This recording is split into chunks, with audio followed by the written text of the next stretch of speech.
Hello, and welcome to the circus of delights that is the Down with Boring podcast. Circus fun for all the family, except like a freak don't show. let your children. Yeah, pay a shilling, like that. Listen to Jamie Muir.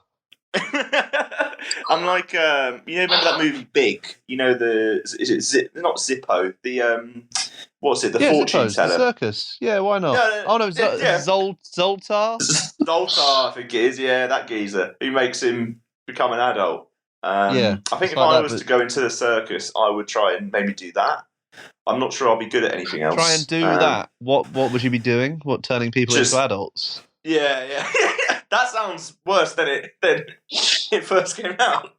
I'm not turning anyone into an adult. I think I would probably just do trapeze because, as anyone who knows me is aware, I'm always backflipping, somersaulting. I'm just a naturally acrobatic You've got guy. Great balance. You've got great balance, famously. Yeah, famously. Yeah. So. He's always climbing up walls and just hanging on like, ooh, parkour, some would say. God. So yeah, obviously that would be it. But then the second choice would probably be that woman that folds themselves up into a small box. Those would be my two. I don't know what else I could be. Like, maybe a sword swallower.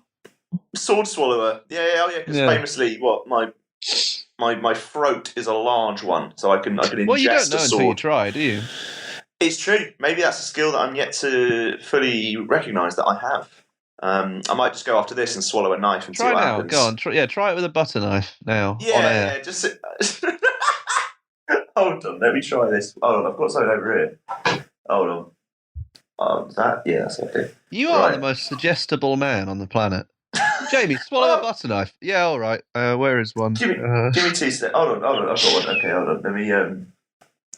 What do you go? You don't go sharp bit first, do you? You go blunt first. That makes sense, doesn't it? No. You put it. You've got to hold the handle, haven't you? Fine. All right. Hold on. I realise this doesn't really work over radio because you can't. It doesn't, does it? It doesn't work at all. So maybe just say it. Yeah. Oh, yeah. It went great. Yeah. No. It's a no from me. No. Oh, no. But it sounded like you coughed something up there that might have been lodged down there. Sort of it's a bag of some kind. Yeah, I don't know how it got here, but it looks like the Dork mail bag was hiding behind my tonsils. Honestly, that bag gets everywhere, doesn't it? I think the reason it gets in so many places is because it's always so underwhelmingly slim that it just slips in. Famously. Like week after week, we come on here and we deliver top quality content, and you listening at home can't even be bothered to message us. It's just rude at this point. I mean, like we've got Dana from Porridge Radio coming up later. Yes, that's true. She's coming. She's talking to us. Maybe other people could as well. That'd be nice. But we have got. Do you think this would count? Like, if you got sentenced to like 80 hours of community service, do you think this would count as like 2 of them if you did this? I guess so. What, it's giving back to the community? Is that the kind of logic we're going with here? Well, I'm not sure about that. I don't know how much we're giving back to the community. We're taking away from a community, probably. Yeah, that's true. The new music community, though, always one bubbling with ample finance and dreams, right? So Kelvin from Derry says, "Hi, Dork. Do you think fringes will ever make a comeback? I'm hoping for an emo revival before I get my hair cut." Okay. I mean, not in the next week. I mean, if you're asking before, whether or not they ever will, is one thing, but probably not before you need a haircut, mate, to be honest with you. I reckon fringes will make a comeback. I just can't confirm the timeline, if you will. Yeah. Maybe he should get one of those big hats that, because, like Rastafari, they don't cut their hair, so they get the big hats. Right. Maybe he could get one of those and just tuck his fringe into that until they're fashionable again. It just droops out one day like... Yeah. Just unrolls one day like a red carpet, What kind of fringe are we talking about here? Are we talking like... Well, he said he's hoping for an emo revival. So emo, okay. So not like One Direction fringe, where it's No, not like the twisted... On. Yeah, not like a Lego hair. Like I reckon the rest of the hair's pretty normal, and then just like fringe sweeping all before it. Like Dracula's cape, swishing back and forth. Dangling down. I've never had a fringe though. Surprisingly, I just don't have the hair for it, really, do you? Never go to. No, my hair. You'd kind have to of straighten like, it, wouldn't you? Yeah, I don't think I'd work well with straightened hair. I think I'd look a little bit like a mop if I ended up like that, and I am no mop. No, I think you'd look a bit like a pervert. I think. Well, thank you. Now I know I'm never going to go for the fringe then in that case. Yeah, you might look like a pervert. You'd look like, the guy on the train that the people would be like, oh no, what's he do? Is he naked under that coat? Yeah. Fucking hell! Because I give off that aura. Well, yeah, I mean just a bit, flag, but not, the fringe would be the final straw, I think. At the moment, it's like, is that man wearing pants? But now, if you get the fringe, you'd be like, is that man wearing anything? Famously, the first thing Jake thinks when we see each other is, is he wearing any pants? I've never had confirmation either way, so... Yeah, who knows? That veered off there. But yes, it did. Fringes will make a comeback, just we don't know when. So just hold out, maybe hold out. Hold off. Yeah, it'll come.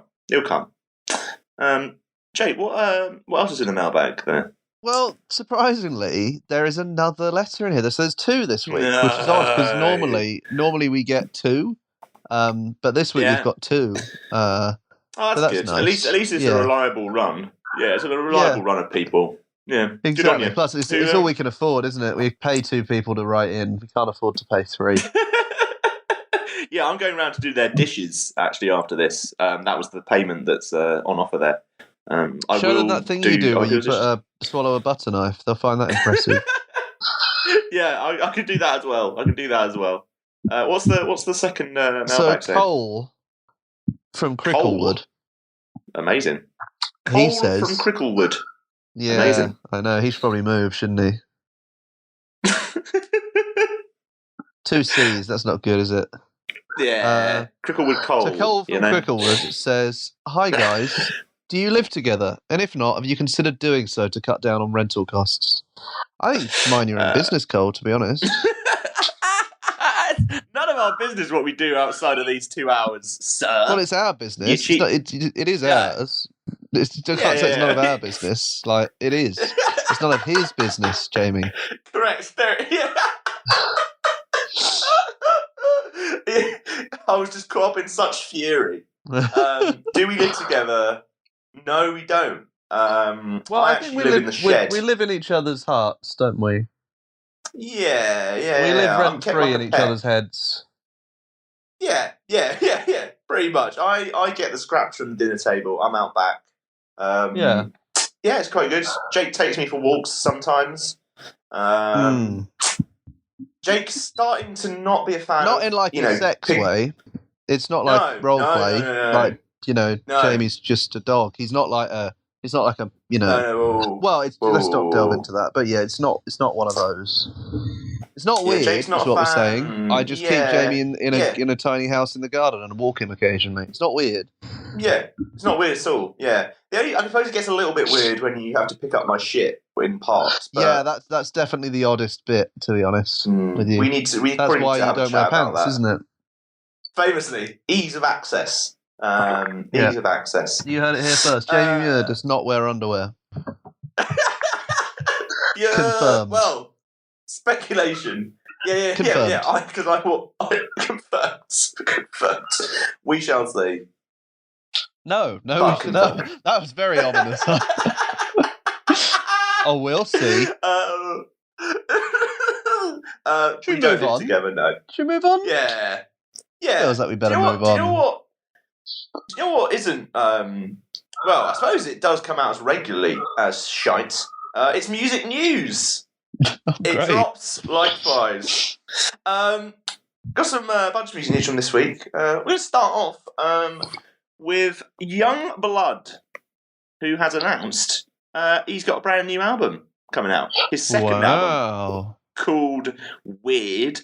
It's out on November the 13th. And it's kind of, I don't know, like he's been dropping. I mean, it seems like he's dropping music every single month, isn't he? He just doesn't seem to stop, and he's all over the place. Like I said, not like emotionally, just he's like logistically doing a lot of things. Second album coming out. For me, the album is like, if you have to call something weird, it's probably not that weird, is it? You know? Well, if you go, I'm a bit weird, it's like, probably not. Are you? Like, you're just a wanker, aren't you? Like, what? But let's just see if I think Youngblood could easily make some weird music, but I feel like the music he makes that's weird is not going to be on the album called Weird. That's a red flag for me. So it's going to be the less weird jazz. Yeah, maybe. Well, we have had a little taste of a brand new track as well with this news. Is it weird? God Save Me, but Don't Drown Me Out. I wouldn't say it's weird. It's a decent little song though. It's a cracking little number. Some way we could listen to it and maybe get the people at home to listen to it as well. Moving on, I guess. There's the song. More than I can take. Not to waste my life, 'cause I've been messed up. 'Cause it doesn't matter to waste my time. And God save all of us. And the walls that we share. And I won't let my insecurities define who I am. Not to waste my life, 'cause I've been messed up. 'Cause it doesn't God save all of us. God save. Didn't know you could do that, Jamie.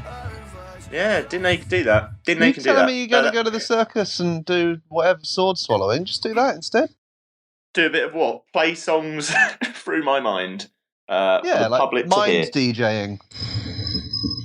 Yeah. I mean, all works. Maybe you doesn't could bend it? spoons like Uri Geller. Yeah.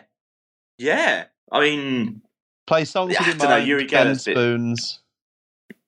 Does that count as weird? That counts as weird, doesn't it? Uri Geller's definitely fucking weird, isn't he? Let's be honest. I don't want to send for a different magician each week, but Uri Geller, you're a fucking weirdo. Do you have? I mean, we've talked about you do have a favourite magician. Do you have a favourite magician? Yeah, Dick and Dom, I think, are my favourite magicians. You know the bit. Pissed it right it's up. Magic. Nice. Yeah, he did piss that crisp sandwich up. That's true. Right up the wall. So maybe not. Pissed it up the wall. Maybe pissed it up the wall. Youngblood's second album, Weird, is out on November the 13th. Good on you, Youngblood. Well done. Good on you. Well done. Nice one, lad. You get a handshake from me. Obviously after cleaning the hand, famously. A famous hand cleaning. Gigs, Jake. Gigs. Yep. Let me talk about them. The Imagine concept. it's the footballer. Ryan Giggs has dropped a brand new track. It's called I went to a socially Wings. distanced indoor gig to watch Ryan Giggs do keepy uppies. It would have been great. Didn't see Ryan Giggs, but I saw Sinead O'Brien this week play at the Windmill. That's not really news to us, though, is it? Like, that's news to you. No. I mean, I'm just keeping people up to date. I'm just keeping people up to date. I rang my parents at the weekend. That was news to me, but I'm not putting that in the fucking show, am I? Yeah, but, I'm just, it ties in, that's all I'm saying. Live music slowly returning. This is like an indoor socially distanced gig. Nature is healing. We are the virus. It really is. It is. But the Windmill is open for business, in South London. It was a weird one. Everyone was sat on like different tables and like kind of stuff. There's only like 35 people allowed in. It was very nice. Exclusive. But it was for Sinead O'Brien's latest EP, which is out this week. Out now. There we go. See, that's news, Jake. That counts, doesn't it? Surely. That's true. You got me. That was news after all. You snuck in some news stuff by the back door. You cheeky little shit. This is taken from that EP. It's an absolute corker. It's called Most Modern Painting. Quiet whipping winds whisper things as she passes. Long summer grasses blow curses to the wind as she sings. Shows you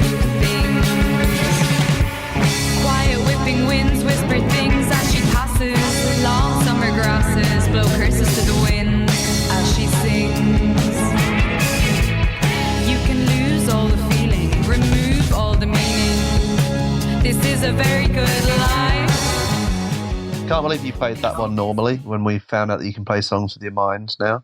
Feels like such a waste. I'm only going to crack it out on certain occasions, you know. I'm not an animal. Why? Is it after all radioactive? Does it cause cancer? Yeah. Am I going to go to the doctor in 25 years and they'll be like, I'm sorry, you have osteoporosis because Jamie's mind rays have melted your bones? And you got it through doing this show every single week.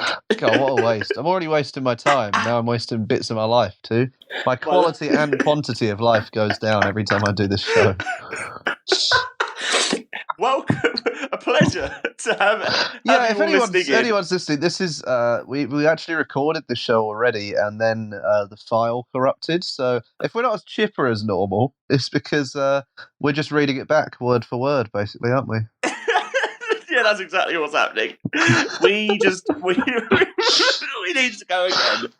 All Jake, the verbs is gone, news. You know. Yes, I've got some news, Jamie. News. We've already done this once. You know I've got some news. Now, Jamie, I'm going to shock you with this news that you've definitely never heard before. Never mind, the Buzzcocks is coming back.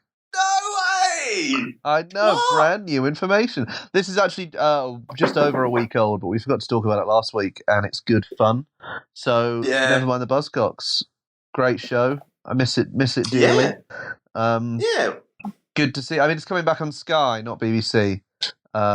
Which is still good, but you know, but part of the fun of the fact of it being on BBC was this like bizarre, wonky pop quiz, like music quiz, which actually delved pretty deeply into some like indie minutiae occasionally, and it was just like on fucking like prime time terrestrial TV. Yeah, just cracked in. Like it's massive during, you know, like say those like just like mid to late noughties. Launched N-Dub's career, kind of, you know.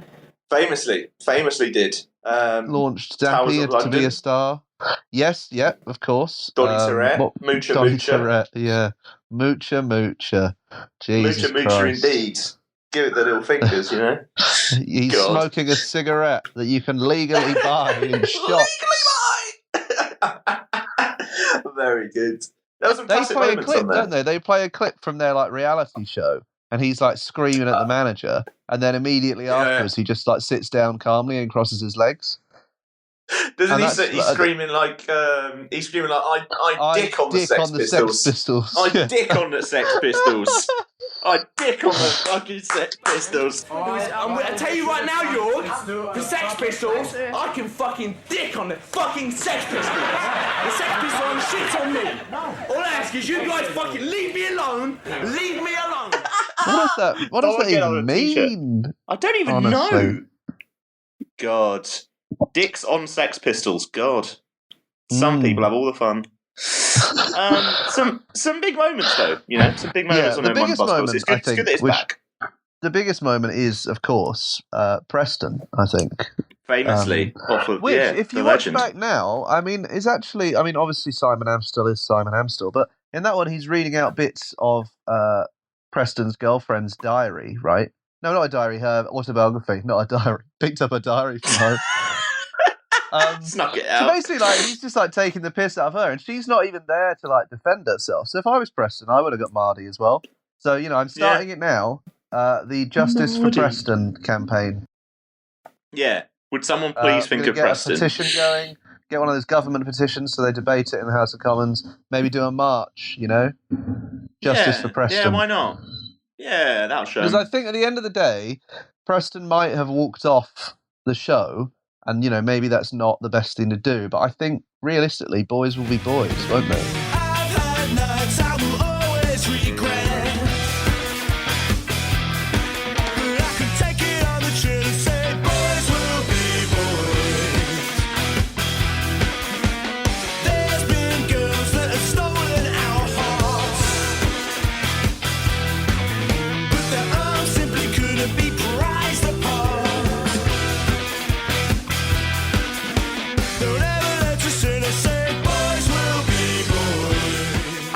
I see what you did there.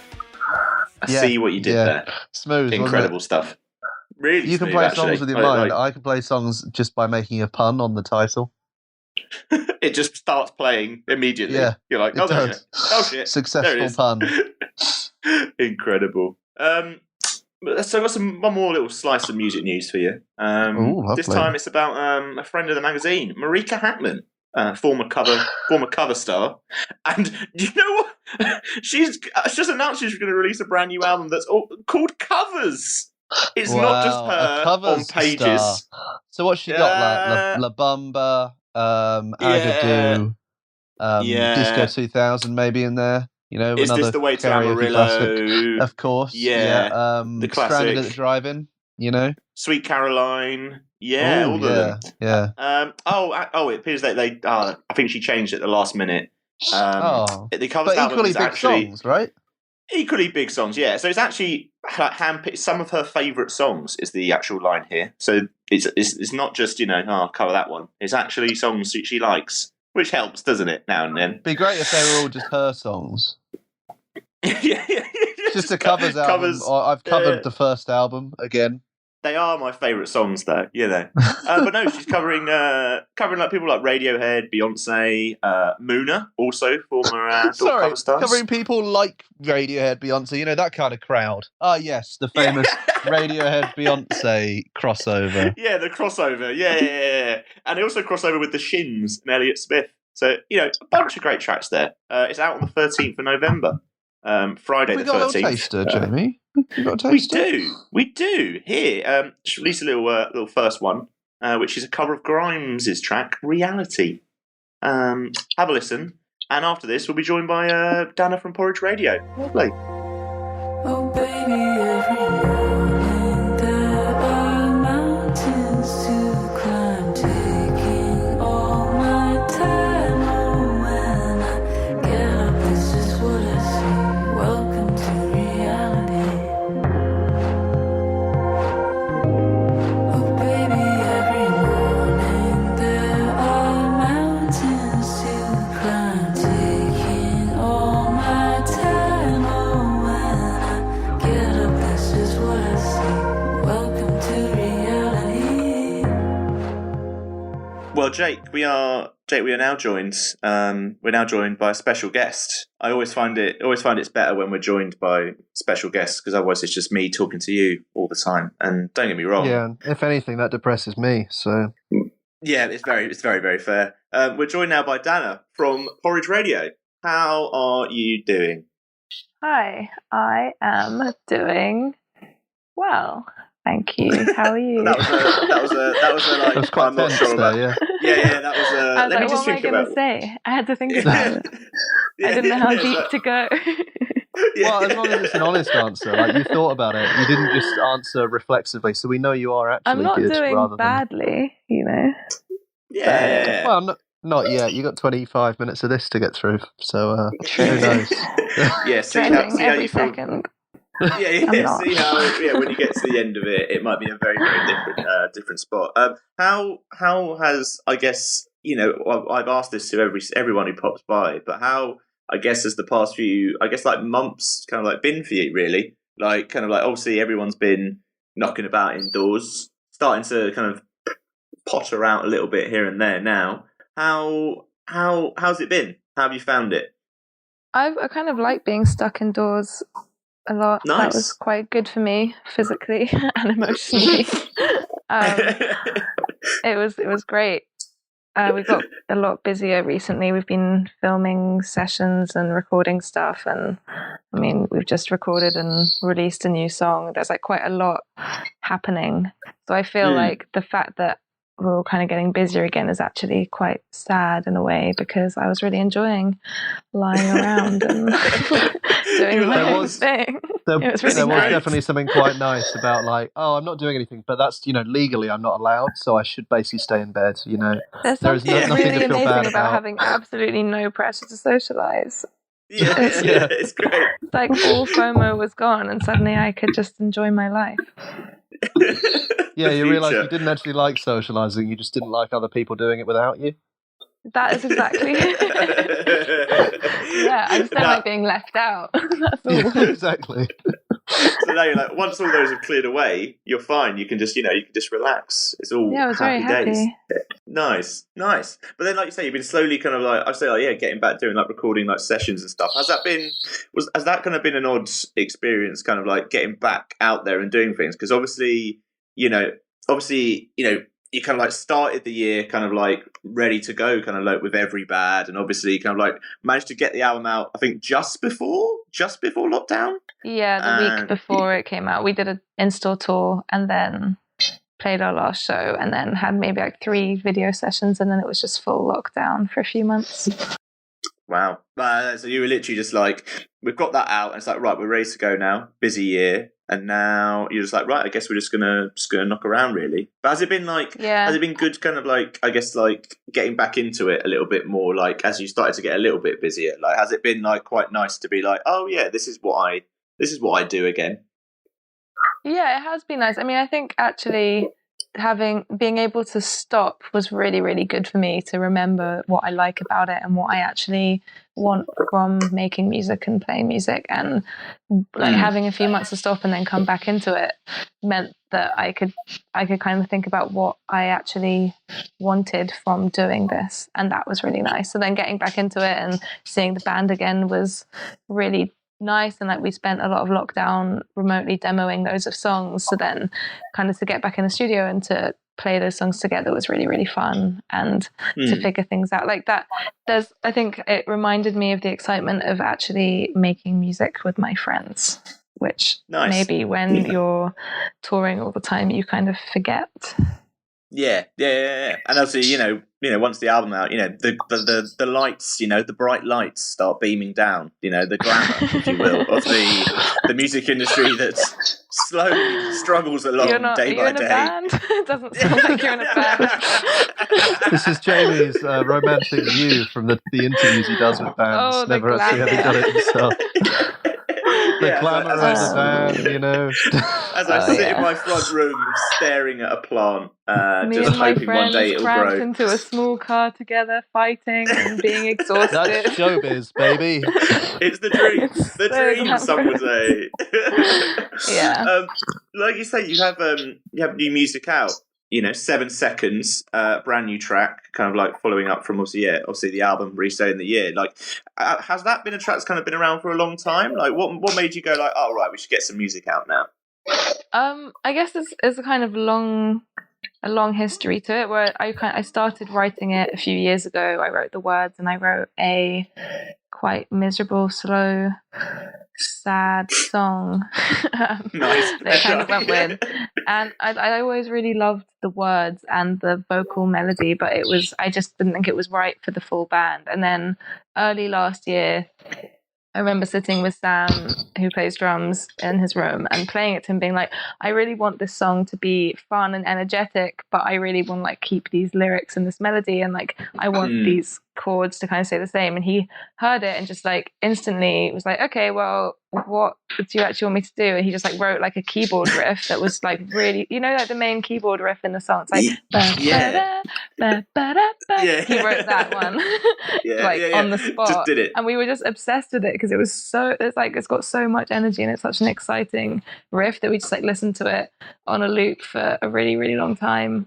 And then so that kind of like there was like these two elements of this song, which was like this fast, exciting thing, and then this like really slow, sad words, and we kind of put them together, kind of figured out how we wanted it to sound, how we wanted it to be. And then in summer last year, at the end of summer, we went to Margate to Pra Studios. Do you know Stephen, who runs Moshi Moshi? Yes, So nice, he's got a studio in Margate, which he very kindly let us go stay at for a week. You knocked on the door. You were like, "Let us in. No, please let us in. We need to do it somewhere." No, it was really, really amazing that he let us use the space, and we just like went there and arranged a bunch of new songs, because at that point we hadn't. I don't think we'd even signed a deal with Secretly yet, but we had Every Bad was kind of like almost finished and ready to go. And in my head, I was like, cool, I'm ready to start working on a whole nother There's something else now. album and stuff. Like, let's go do this. So we went and did that, and 7 Seconds came together in that week because we brought like Maddie and Georgie, who play bass and keyboard respectively. Nice. we played it to them, and they like instantly were really into it, and we arranged the rest of the song together, and it just like instantly had loads of energy, and I've always really loved it. And then in lockdown, we were demoing it, and we were talking about kind of going to a studio and recording another album because we couldn't tour, and went into the studio with Marta Sologni, who produced it with us. And yeah, it was like there were kind of a few options of what to do. We were like, okay, we chose a couple of songs that we wanted to do with her, but then we got the Mercury nom. And we were like, oh, maybe we can release one of these songs. Like, the perfect time. Like all the cogs were ticking. Like, wait, while everyone's looking at you, So we rushed to finish it. Like, I think we signed off on it about 2 weeks ago, and then it was just really, like, really.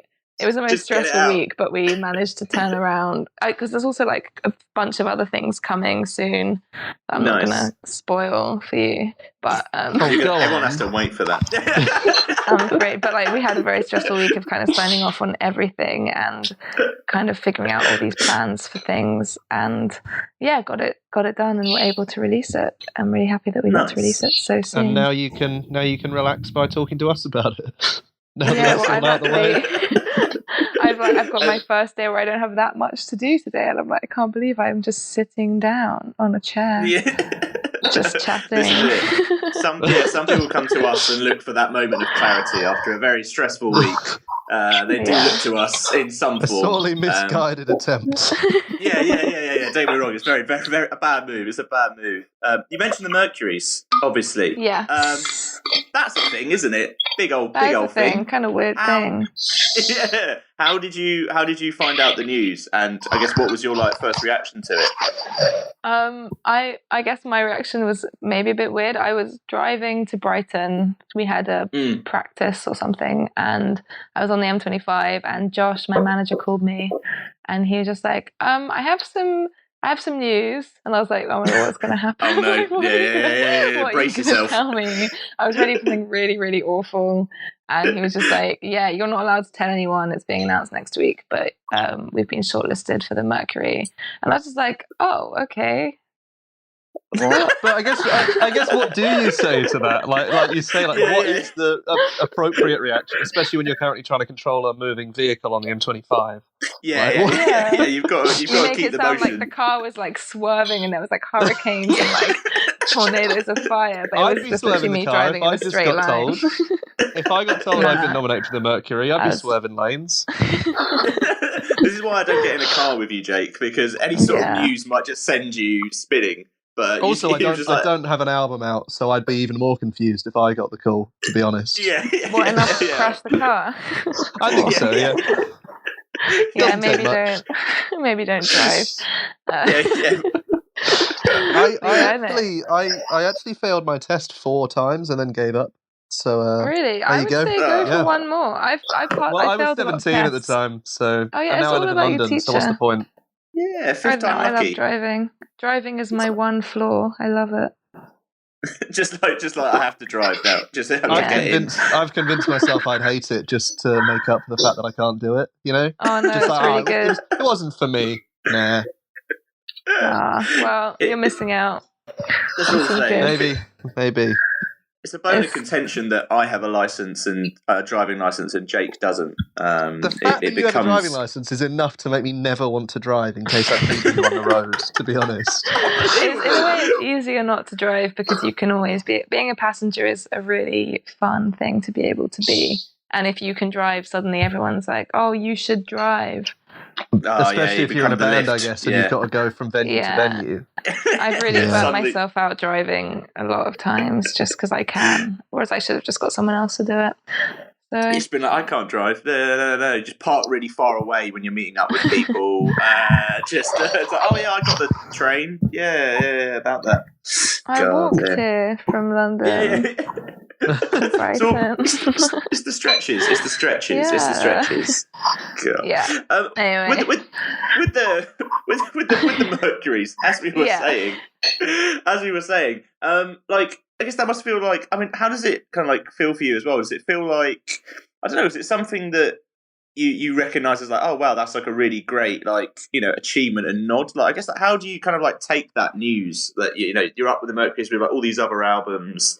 and you're part of this kind of like collection of like, I guess like it's the albums of the year, isn't it? Like, I guess, how does that feel for you? Does that feel quite weird in a way, or does it feel like... It's really weird because like, we've been doing this for about 5 years, and we've like done a lot of DIY touring. We released a DIY album about 4 or 5 years ago, and a lot of that stuff was just like doing it because we were doing it without really thinking about where it would go, just being like, yeah, we're the best, obviously we need to keep doing this thing. And then suddenly you get like, this album also was it was a long slog to make it. It took a few years of just like actually trying to get to a point where a label was going to release it. Like there was a lot of things that went wrong along the way, and so it's to just kind of have it recognized by the music industry, and to have kind of like everyone on the panel works in the music industry. It kind of feels very weird because it feels like the first time we've been really fully accepted into this world of like music industry. Yeah. Like, yeah, no, you're a real band who are doing, like, I know, I think getting a record deal was like the first time that was like, wait, people take us seriously? Like, wait, we're an actual I'm band allowed now. to be an artist? What? I beg your pardon. The Mercury was kind of just like another nail in my coffin as someone who could think of themselves as an artist. Is that the phrase? I think that's probably the opposite, maybe. A nail in the positive coffin. Another unnailing. Another opening of the creative coffin. Yes. Yeah. Exactly. It felt like a bit of validation in a way, of something that I kind of never expected, that level of validation. And it's not like we were even seeking that validation, but to get it feels, I guess that's why it's weird, because I don't know what to do with that feeling. And it's nice because it's like other people can be proud of us. And I like making other people proud. So that's good. Oh, that's nice. That's actually quite a very it's one of the nicest things anyone said on this show ever. Are you crying? No. Well, what we're going to do is we're going to wipe away these not tears that we're crying. Yeah, I'm not crying either. Yeah, we're not crying. It's cool. We're gonna listen to your brand new track, 7 Seconds. So yeah, we have that, and then we'll be back. We'll be back after this. Enjoy. Wasted on you, and I think about your body, how it's wasting, and I'm wasted telling jokes to you, 'cause you can't hear me, you can't hear a word I'm saying, and you're not here, but your body's getting closer every day, and I wait.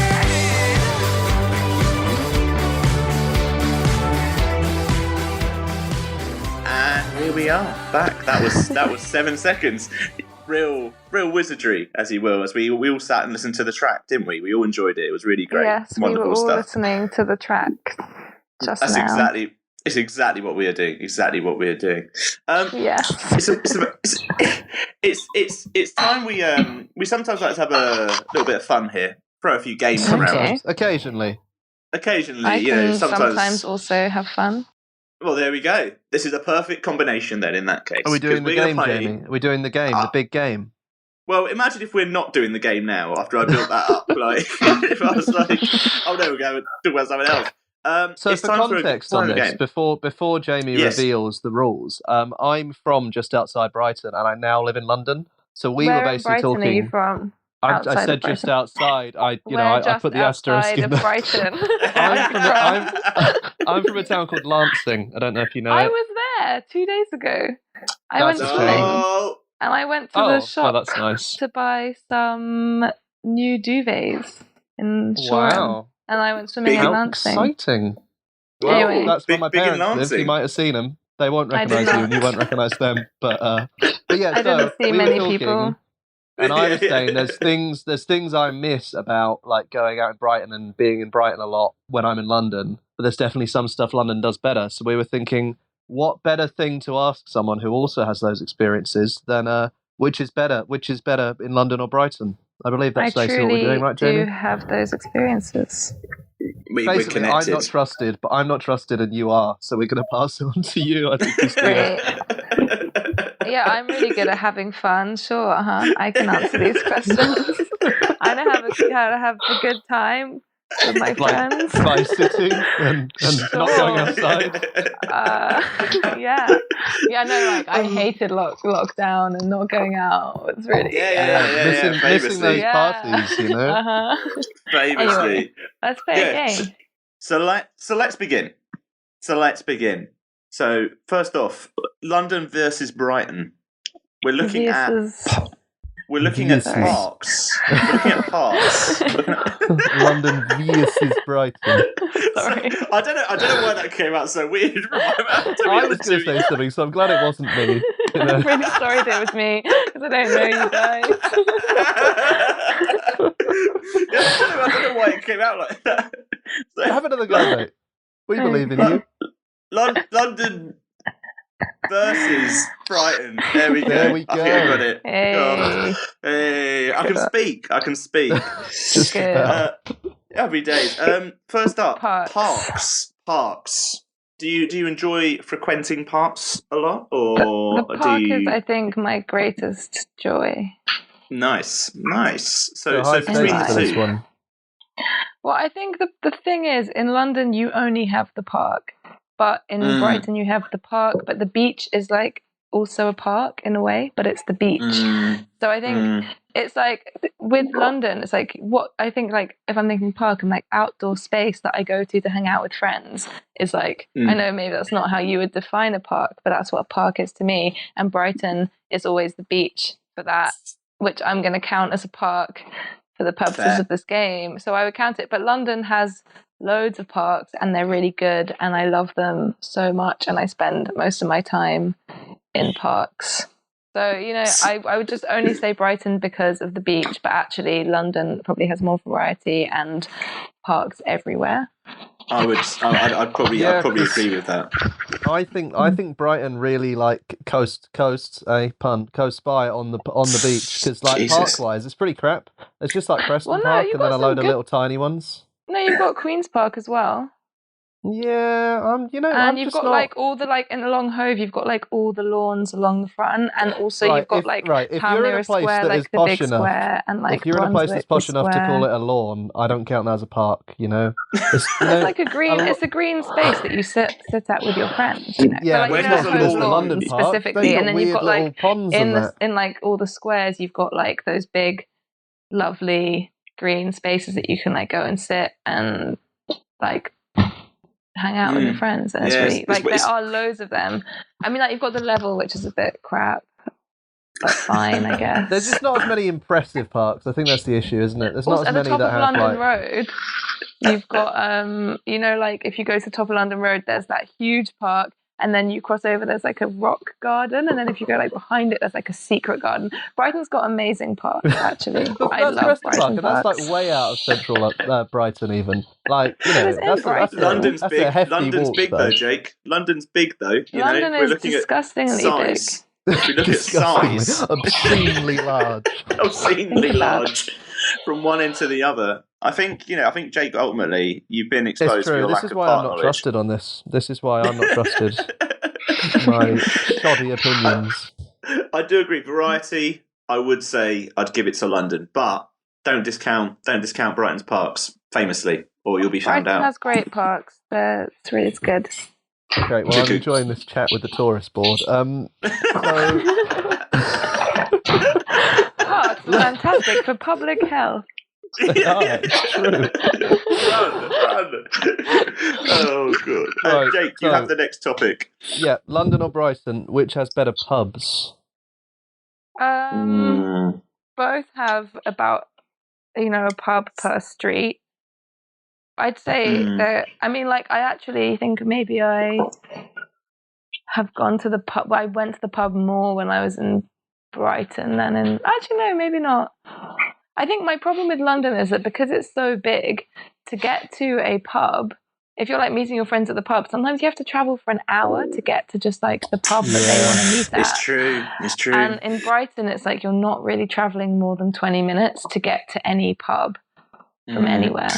Like that's maybe like the longest the distance. And like for me, yeah, it's like, you know, you go to the pub and you're like, great, that was fun. Now I have to go home. Having to go like spend an hour to get home after being at the pub is kind of long. Whereas in Brighton it is better. But then the actual pubs themselves, London, again, it has more pubs, I think, and because it's bigger, and probably because of that, a greater variety of pubs, which is important.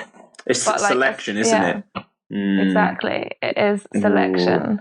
And also, like, I don't know, I'd say maybe they tie, but in terms of maybe like the distance to get there. Yeah, convenience-wise. No, but there's a pub on like every street in London, and there's a pub on every street in Brighton. Yeah, but some of those aren't good. Whereas in Brighton, you're like, all the good pubs are really close together. So like, and if one of them closes, there's always another one that's open later. Whereas in London, sometimes one closes, and you're like, the only one that's open is like half an hour away. That's true, actually. Very true. But Density. The Brighton pubs stay open that late. I feel like all Dead pubs Wax just close Social at is like... open till 3 or 4 in the morning. That's the last chance, though. That is not a good place to be. Yeah, it is, yeah. I stole a glass from there once, and I'm now making amendments for it by advertising for them. A glass. A glass. That's more standard than brass. Like a piece of brass. Statue. An antique brass. I was like, bloody hell. Bit of a wild choice for you there. Hefting that out there at 3 in the morning. Yeah, dragging it along the street. So arrange. I think that's a tie, to be honest. Because I think both have its way up. Tie. Maybe that's a tie. I've got another one. Wildlife.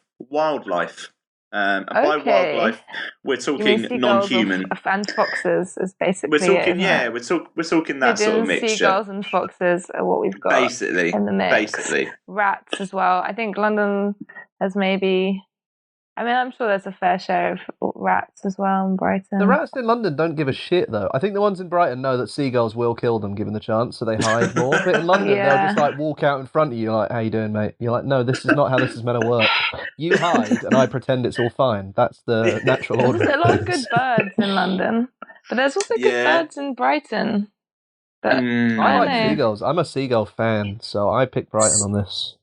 Are you saying that out of obligation to a seagull in your life? I respect the birds that will literally, like, I got kicked in the face by a seagull once. we're not friends. I like that in Brighton they're bigger than dogs. Yeah, it's great. It just looks like prehistoric. You're like, you shouldn't exist. But they do. It's great. Yeah. You don't need that. God, they're True. huge. But I guess in London what's quite good is that the foxes are kind of also just like friendly dogs, and they just hang out, like they're just around and they're not scared of you, and they just do what they want to do. Yeah, they do. They just they're lurking, aren't they? They're just getting on with their life. They let you get on with yours. They don't really cross over that much. I think fair play to them. Maybe London wildlife I'm going to go with because of the foxes, the rats, the pigeons, all living in harmony. It's true. Seagulls take over, don't they? Yeah, seagulls are like, they monopolise Brighton, whereas in London there is room for variety. Yeah. Think of them. Think of an economy that is shared between many, and that is London. London's wildlife is socialised, whereas there's a monopoly in Brighton, a capitalist hellhole. Yeah. It's very much that. Jake, you've got another. I have, yes. People. Which has better people, London or Brighton? Okay, this is a hard one because you've done really well. I'm really impressed by how thorough your answers have been, so I'm confident. These are important questions. They are. Yeah. I mean, like, in terms of my friends, I think I have more friends and family in London. So I would, like, on a personal level, I would have to choose London just, like, on that basis. But in terms of, like, the general population and how they vibe, in London, I think people are kind of, like, they're busy and they're doing their thing, and like you got to do your thing, and I like that kind of like that mentality. It's like you go and you do your thing, like who's in my way, But like people mistake that for unfriendliness, but it's not. It's just like so you're in your head and you're doing your Determined. thing, and if you interact with people in a way that is respectful of that, people are very friendly. But in Brighton, everyone's always like, "Oh, we're so nice," but actually, like, you know, maybe they're not that nice. Plus, I think Everyone's there's like going kind of around being like, aggressive niceness. Like you'll be in the it's like, supermarket and okay. someone will start talking to you, and you're like, "I just want to buy an orange. Like, leave I don't me want alone." But then also, there's another thing to bear in mind here, which is driving. And in London, I find like if I drive from Brighton to London, there's always a point that I know I'm in London because that's when people start honking at me. And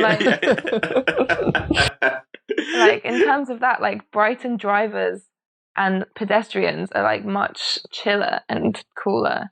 But in Brighton, that is. But in London, they're just assholes. But like maybe People again, I crossing the like road. that, and maybe People that makes crossing the road in London, I'm genuinely like, it's like they just go, you know what? If I die, I die.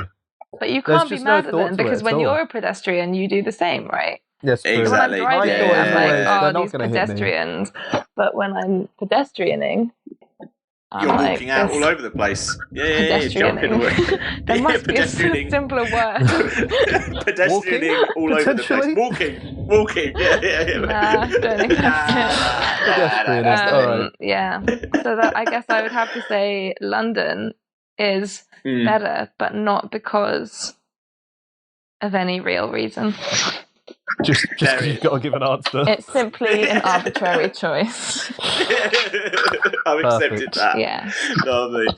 And should we do one more? Yeah, I guess I've got two more, mate. You know, I can go for days. you got two more. Oh well. There we go. We'll go back and forth. Go on. Well, one is so. Here's one, just a general one. Food. I think London is just a clear winner just because it's much bigger, much more diverse, and when you have greater diversity, you have greater food. So yeah. I think that's fair. I don't know. There's a range of great food though in Brighton. Like I've always found. There's loads of great food in Brighton, but you know, there's I'd say a better great range of food in London. I mean, what are your Brighton picks for food? Oh, I mean, I don't know. He goes once a year for the Great Escape Festival. He's trying to remember what he ate while he was there. Eating like a vegan hot dog at McDonald's. Love a McDonald's. Yeah. Just a place along the seafront, right? Spoon. A real local bistro, they call it. Oh god, I went to was it Lucky? Is it Lucky Chip? It's on the beachfront. That's quite nice. I've been there a few times. I've never even heard of that. Lucky Beach. Oh, have you been to Noodles Soup? I hate the name because you can't say it. Noodles Soup. I love it. It's so good. It is good though, yeah. That's good. Have you been to Camby's? Don't think so. That's good. Have you been to Pronto, the pizza place?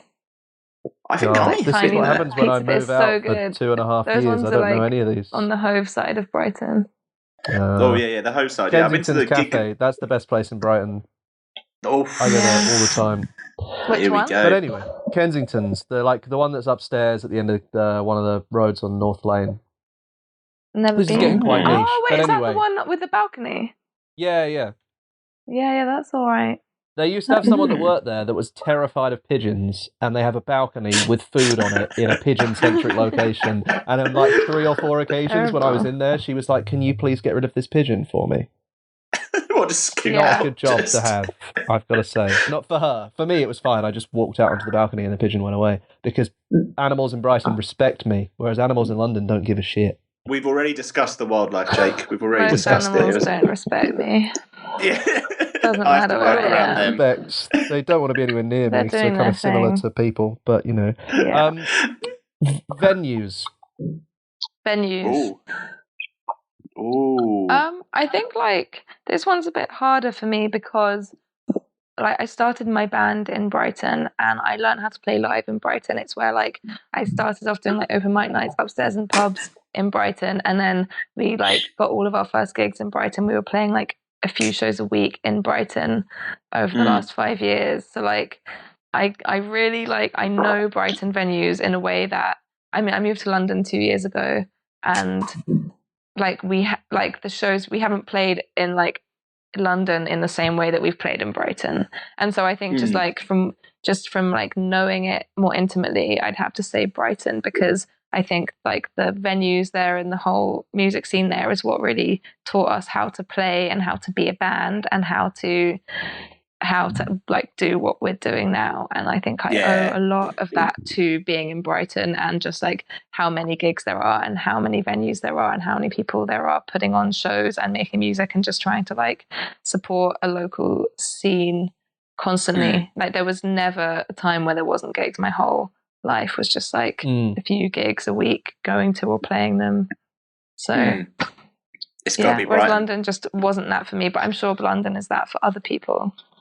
But it's just not been my experience. I think again, you get the good part of Brighton being so centralised is that these venues are really close to each other as well. So like, as you say, like if you live anywhere in Brighton, you can go to all these gigs really easily. Whereas in London, you're always going to be getting trains and tubes and that. Yeah, exactly. Like I live in South London, and sometimes a gig will be in a part of London. I just look at it and I'm like, I'm not going to that. Getting back from that is going to be horrific. Which is really sad. Or like a lot, like, you know, DIY Space, which has now moved. I don't know where they're moving to, but they were southeast. And like for me, that's always been so hard to get to that I'm just like, I want to go to gigs there, but it's so far and by difficult. the time you get there, you're like, I'm exhausted, God, and then I've got to leave. by the end of the show, you've got to catch like the last train or whatever. And it's just it always sucks. The last buses back to North London. A clear win. South London, the superior win is Brighton. A very clear win. I've got a couple more. So, have we? God, I thought we'd run out. Jesus, I love this game. I could play this forever. I was bluffing earlier when I said I could do it all day. I think I'm out. But yeah, I'll tell you what. Here's the big one. So, where to live, London or Brighton? Out of the two cities, weighing up everything we've discussed. Neither is what I'm going to go with because they both have a lot of problems. And they're both very expensive cities to live in. I mean, maybe London is better because it is actually London, whereas Brighton feels like a lot of the time things are like as expensive as London, but you're not even in London, which sucks. So for pure name value, London may just pip it, but like honestly, both like things need to expand out of the south of England. Like London isn't. It's like it's amazing because everyone is here and like there's so many like art and like cultural things happening here all the time that make it amazing. Like Brighton similarly has that, but so many cities all over the country have that. And really, I don't know, I find London, I feel very overwhelmed a lot of the time in London because it's so big and hard to get around and overwhelming. And Brighton I feel overwhelmed by because it's like small and overwhelming. Overwhelming. Maybe I'm just overwhelmed. But I lived in Brighton because I went to uni there, and then I stayed because I loved it. And then after a few years, I was like, I actually don't know what I'm doing here with my life. I don't know what is going on. I don't know who. Like, it just felt like a lot. And I moved to London because my family are here, so I had a base here. But likewise, I was like, if I didn't have family here, I don't know where I would have moved to because it's it's a hard place to live, I think. I can't believe we did this whole game and then at the end you pulled back the curtain and revealed that actually neither of them. What a twist. I have a lot of feelings, okay? Do you have a favourite city outside of the two in the UK in terms of, is there a place in the UK you'd be like, actually, that looks pretty decent? If there's a tip for where to go next. I love a lot of places. I don't know where I would go next, but like I love Manchester. I love Sheffield. Cardiff is great. I mean, like, I love those places a lot. A lot. I think Manchester is really great. Big fan. Nice. So the real winner of this game is everywhere else except Trick question. It was Manchester all along. It was Manchester all along. Amazing. I'm afraid it's come to that time where we're going to have to bid you a farewell, Dana. Cool. Thank you for having me. thank you for spending the time. Thank you for clearing up the London-Brighton situation. I think you cleared it up very, very well. Anytime you need anything cleared up, just email me. Just give us a bell. Just give anything. All right. We have some real issues here. Good luck for the Mercury Prize in the next few days. It'll go out before, so good luck. And safe journeys. We're gonna play another song by your band, because we thought it'd be rude if we played something else now, wouldn't it? Which one? We're gonna go with Give Take. Do you reckon that's a good song? Yeah, a jolly one. A little jolly one. This is Give Take. Damn it, thank you very much, and catch you soon. Thank you. Bye. I want, and I always get what's good for me. And how do I say no without sounding like a little bitch? And how do I say no without being contagious?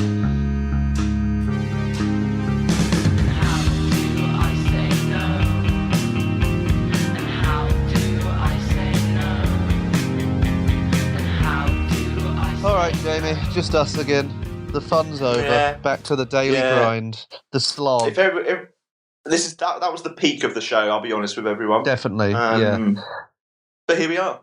Let's crack on with some new music. Maybe we should start cutting it up, I think, and putting the guest, because I feel like a lot of people probably just skip to the good bit, don't they? They listen to that. So we should do like a minute of us for every minute of them. Just cut back and forth. We're just having a production meeting halfway during the show here. We can do that. I think the public need to know. I'm open. I'm open. It's all on display, guys. It's for you as shareholders to write in. Let us know what you think.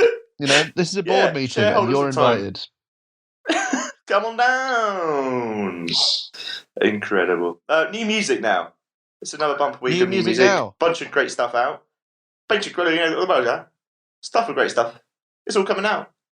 Jake, what little pick have you got starting things off? Well, that you've heard this week. I'm going to throw out my first track.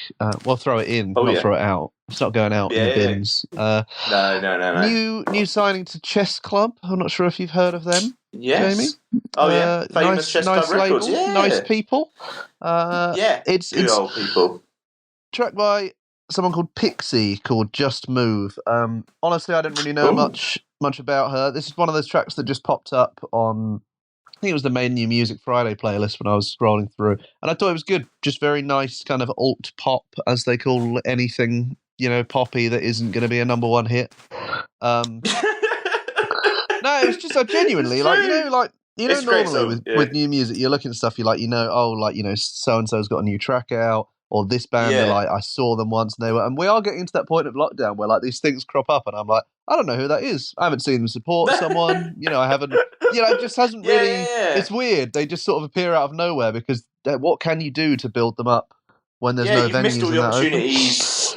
For gigs and festivals and stuff, where usually we probably. I guess we're the only ones left, aren't we? We're the only thing left that can hype up bands. So if you're working for a label and listening, Dave Grohl, you got an album coming out. We are the only outlet that you can announce that on.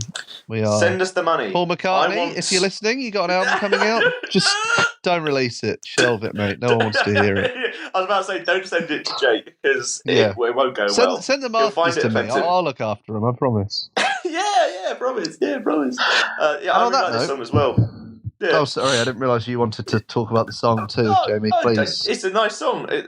As we were discussing previously, Manchester drums is what I've said. They've got Manchester drums on this song. Of course, the famous drums from Manchester. Drums from Manchester, I say. Have a listen though, and maybe you can hear it. Such a shit thing for you to say, and you've said it twice. You did it on the original recording, and you've gone I better get that in, because it was so good. That zinger in. Honestly. Right, here is Just Move with some Manchester drums by Pixie. Show me how you move. Don't blame it on that fire that we started. The feeling in my heart isn't leaving. I belong, so I just move.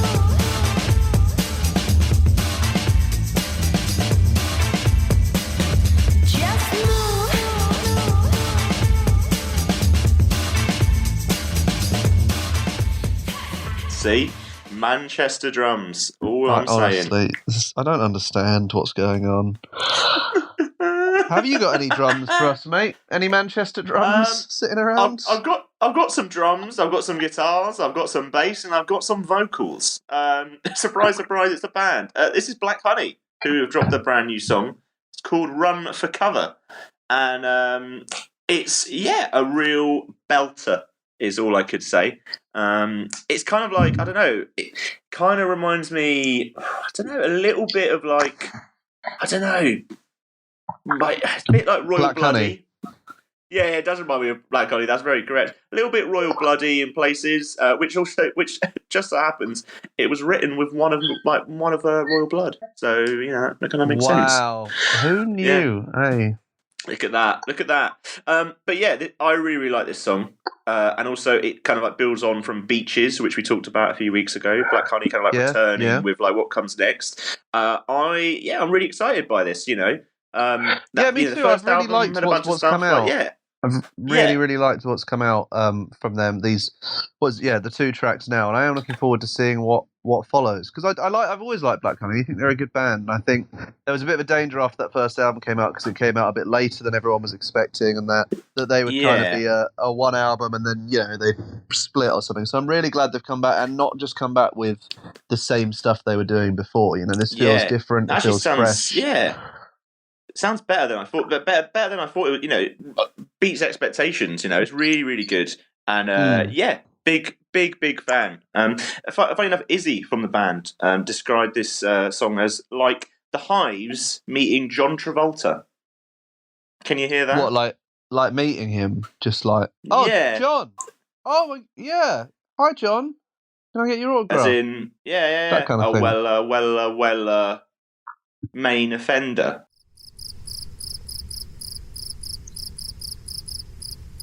This is Run for Cover by Black Honey.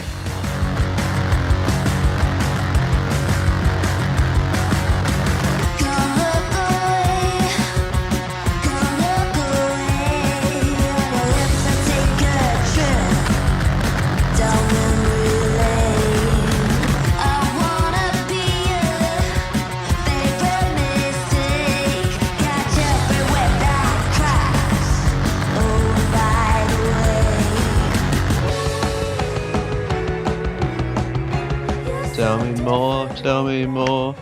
Did John Travolta meet the Hives?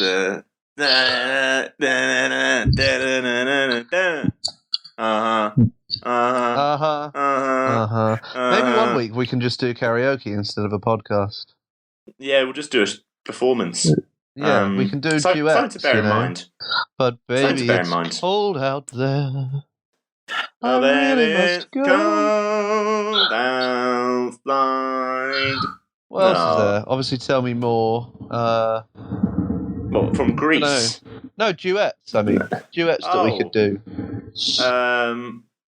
There was the famous duet. I think it was Ollie Murs and Robbie Williams famously did The Jungle Book. Happy to do that. Dancing in the Street. Duet. We can do that, can't we? Yeah, you can be Mick Jagger. I'll be Bowie. Of course.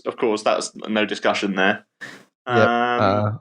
You got the hits for it, mate. Oh, especially for you, Kylie and Jason. We can obviously do that. Oh, there you go. That's nice.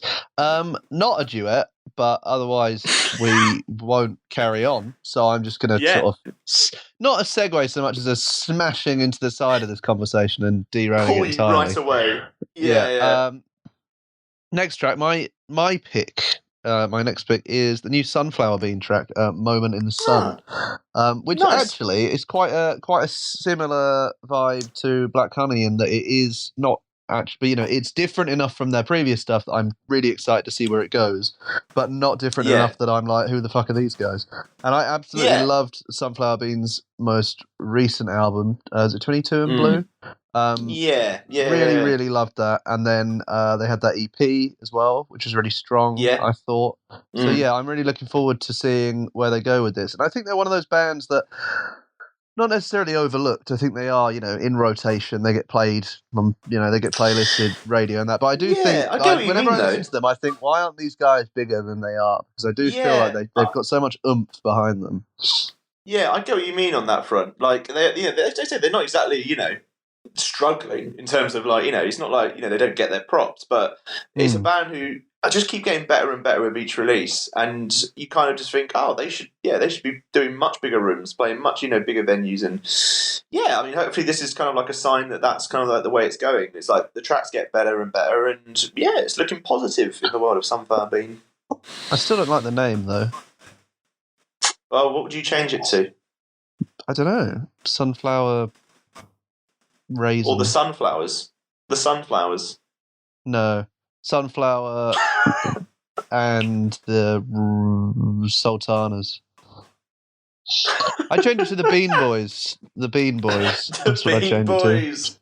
The thing is, the bean is what I don't like, so I feel like you should amplify that so we all get used to it. So, the Bean Boys. So if it's going to be there, make it bigger. Yeah, the Beanies, really if you will. It out. The Beanies, yeah. The Beanies, Mr. Bean. That makes sense. This is Moment in the Sun by Mr. Bean and the Bean Boys.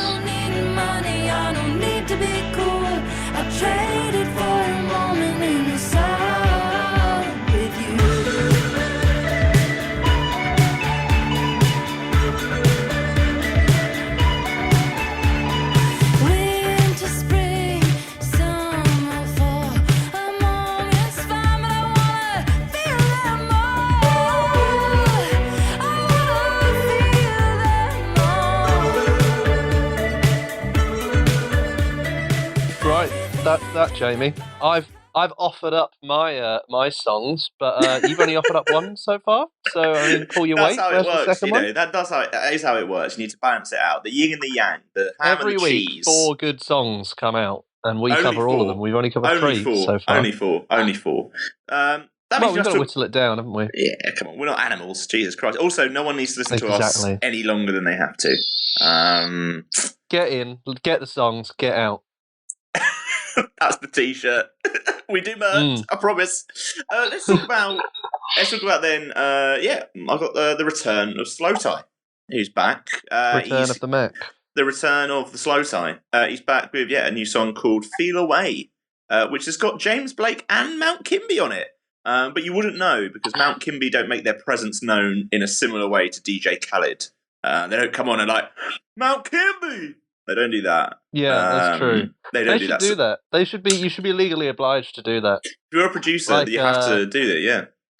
Yeah, like Taylor Swift getting, Macy from The National on. He should have to have an ostentatious producer tag, Aaron Dessner! Yeah. Exactly. Just coming in. Yeah, maybe he should. But anyway, they are Mount Kimby are on it, and so is James Blake. And the new one from Slow Tie, he's back. Kind of made obviously a huge mark last year with Nothing Great About Britain. Mercury nominated, of course. Big old debut album, kind of really broke through. You were a big fan of that album, were you, Jake? I think I remember you vividly discussing this. I still am, Jamie. Still am. Not just were, but am. I like, he's, what is he, 25, 26, sort of age, isn't he? Maybe a bit younger. But anyway, it's nice because a lot of the grime that's big, because obviously, basically the discourse has moved on from grime in a lot of ways.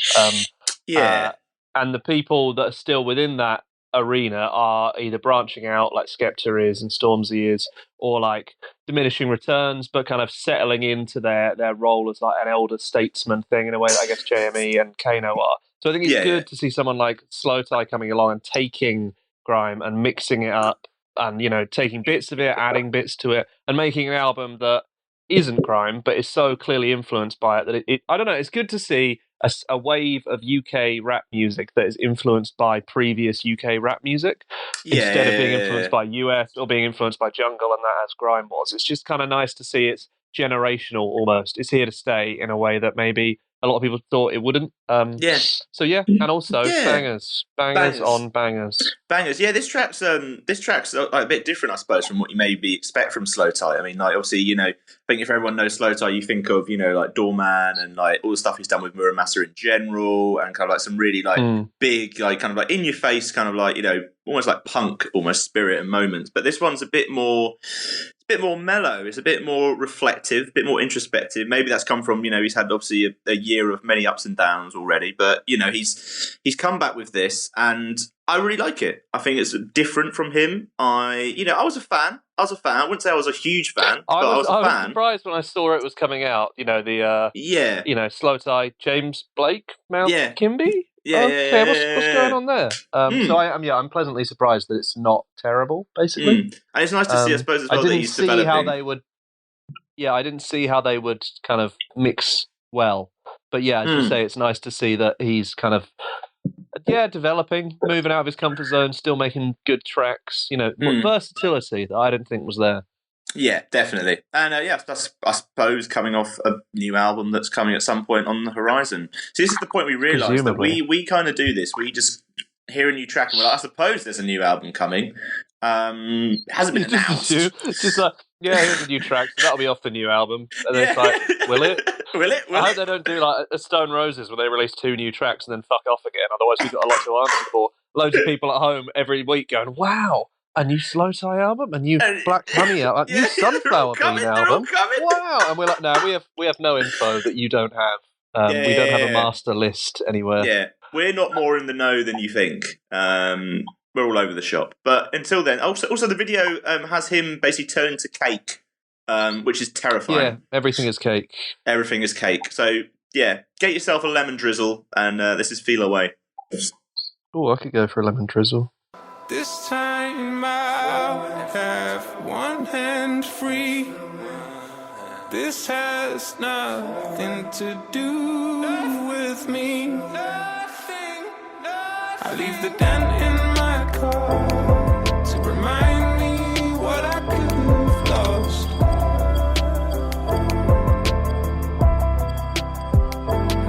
And you revealed who you are, so this doesn't feel like a lot. Ooh, a tasty little lemon drizzle. If anything, we've come out of that song more wanting a lemon drizzle than anything. Which I think is the intended effect.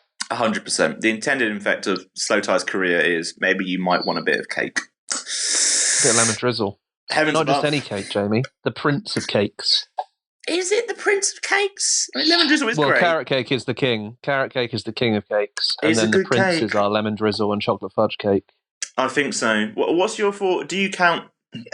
See, I'm a big fan of a key lime pie, but that is more of a pie, isn't it? That's not a cake. Yeah, it's in the name, mate, isn't it? This is the thing that gets me about this whole Jaffa cake thing. When they're like, is it a biscuit? Is it a cake? It's like, it's called a Jaffa cake? Like, it's called a cake. Yeah. Play the game. Open and shut case. You branded it a cake, you know? Literally. Why debate it when it's there in front of your eyes, you know?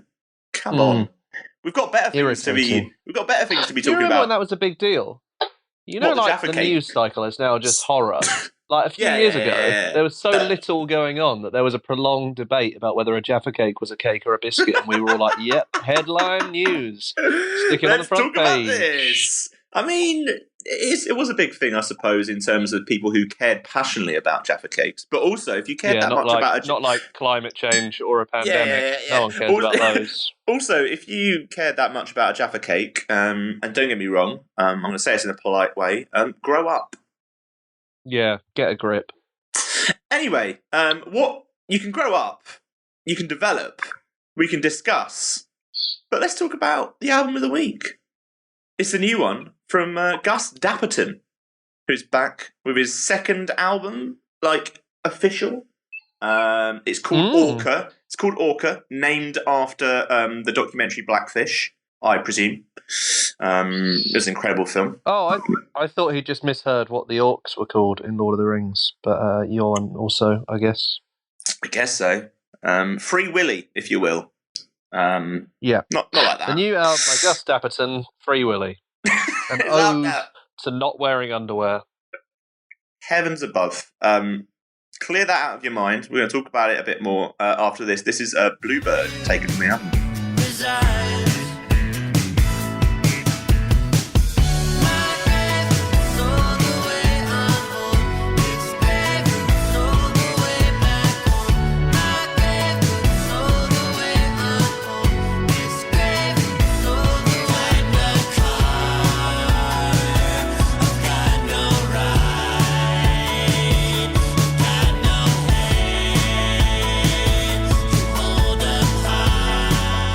Gus Dapperton's second album is so killer whales and bluebirds.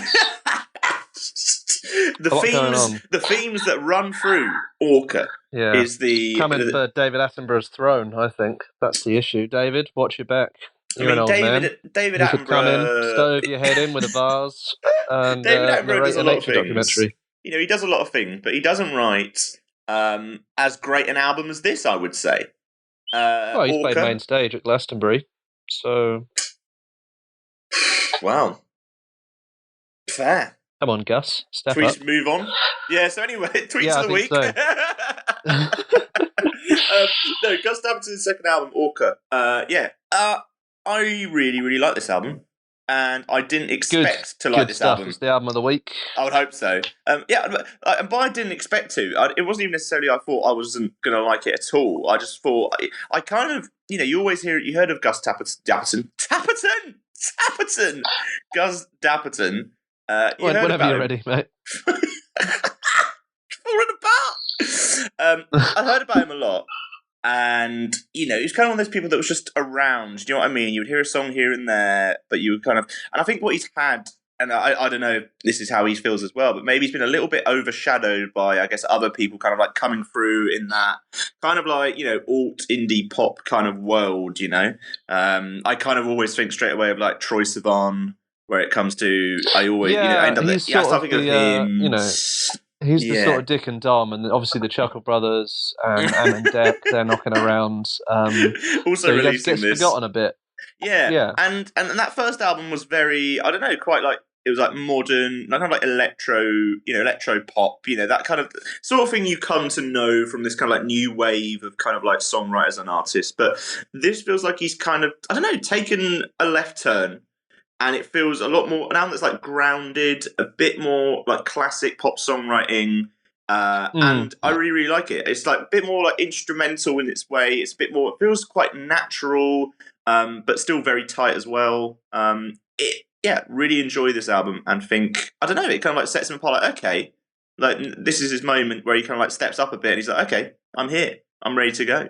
I think he's sort of got his act together a bit in the making the album. It's quite it's a tight, focused album, and he's clearly, you know what I mean? Like, you'd always listen to a track and it'd be the single would be good, and then you'd listen to like the larger project and it'd be like, oh, there's a bit of filler here. Yeah, there's a bunch of artists who do that. Whereas this album is very much like, oh, I can put this on and play the whole thing, and there's a lot of different flavors on here, but it all works together, and it's just a really good, like, almost statement of intent, you know, like it's a stamp of like, you know, he's here. And I think this is a really, really good album, like to the point where going forward, even if he doesn't make anything as good again, it's kind of, he's stepped up a notch, I think, in the world of pop, because this is such a great album.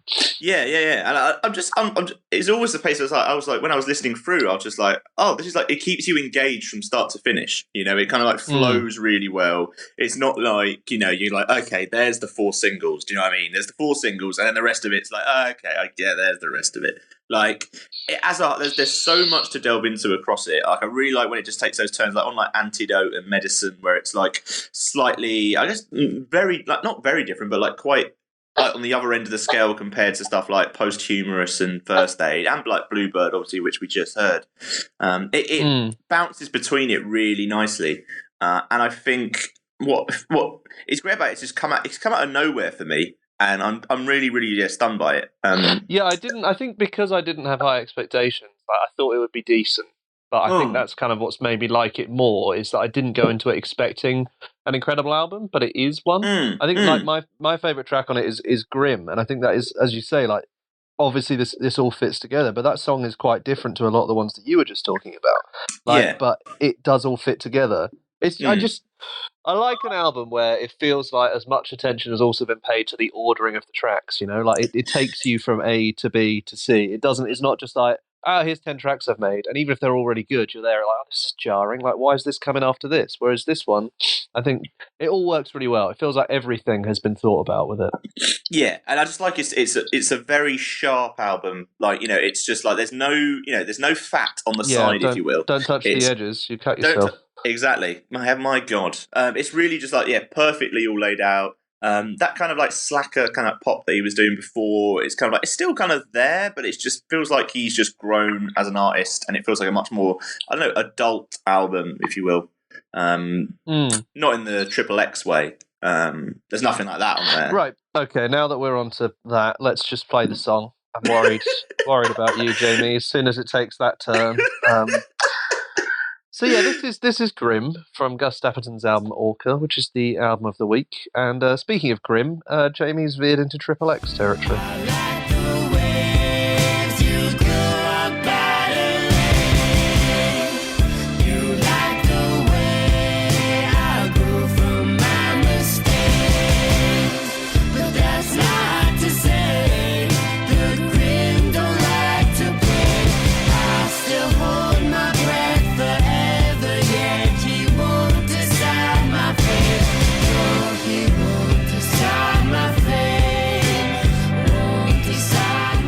That song has saved me. Thank saved God. all of us. Yeah. Good thing it saved you, because I've got a bit of a challenge for you now, Jamie. We're onto the tweets, obviously. Not gonna do the jingle. Alfie Templeman has actually tweeted a video with audio, obviously, of him playing saxophone for the first time. Nice. So for the first time. Through technical wizardry, technical wizardry, what we're going to do is I'm going to play that audio clip, hopefully, and you're going to do the tweets of the week jingle over the top. But the audio clip is slightly longer than your normal tweets of the week. So what do jingle. Go longer? If you could just sort of really drag it out. Sorry. I'll shit this one out, shall I? Fucking hell. Yeah, go on. Yeah. All right. Okay. Right, ready.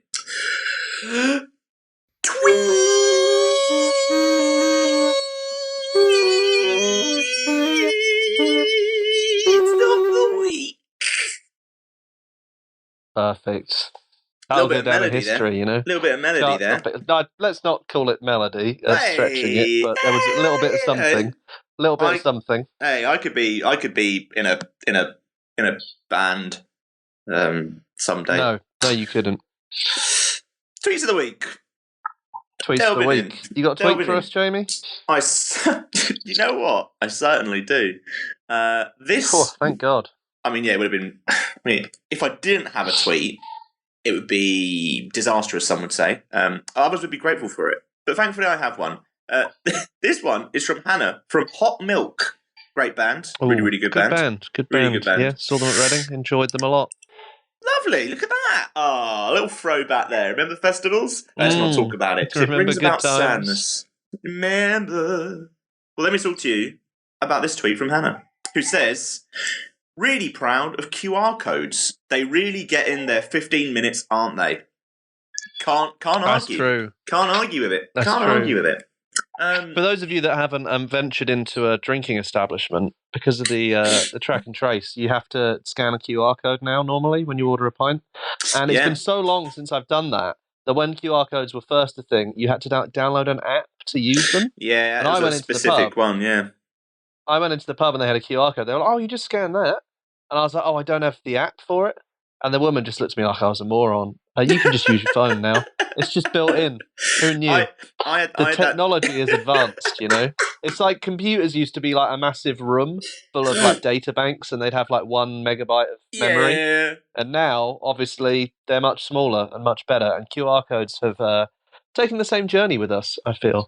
Yeah, I was at a Cafe Nero. There are other coffee chains available. Very fancy. There are other coffee chains available. Just as an FYI, we are not paid by Cafe Nero yet. I was there, and it was like, oh, you have to do the track and trace with the QR code. And someone was like, sorry, what? Like, there was this woman in front. She didn't really know what was going on. And it's like, oh yeah, you need to scan this. And it's like, sorry, what? Scan? And it's like, yeah. It's like, right, what do you do? He's like, oh, you get your phone up, and what you do is just hold your camera now.